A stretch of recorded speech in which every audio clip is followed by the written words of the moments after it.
Hello family, ఇవాళైతే మేము jewellery షాప్కి వచ్చామండి. మా చిన్న పాపకి చిన్న క్యూట్ ఐటెం తీసుకుందామని జ్యువెలరీ షాప్కి అయితే వచ్చామండి. ఐటెం చిన్నదే కానీ పర్చేస్ చేస్తే మాకైతే చాలా ఎక్కువ పడిందండి.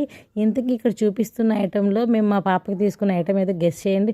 ఏం గెస్ చేస్తాం లేక నువ్వే చెప్పేయండి, చెప్పేస్తానండి. నేనైతే మా పాపకి చిన్నది క్యూట్ది ఒక పాపడ బిళ్ళ అయితే తీసుకున్నానండి. 8 గ్రామ్సే పడింది అది. కాబట్టి బంగారం ధరలు ఆకాశాన్ని అంటుతున్నాయంటే ఏమో అనుకున్నాను బాబాయ్.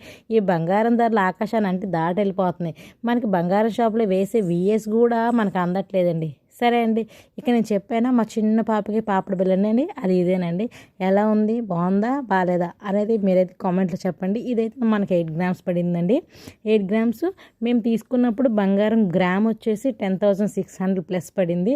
విఏ అయితే మనకి 19% వేసారండి. కాబట్టి మొత్తం మాకు 1,30,30 ప్లస్సే పడిందండి. ఈ 8 క్యూట్ గ్రామ్స్ది బంగారాన్ని ఇప్పుడు సిచ్యువేషన్లో అయితే కొనలేమండి.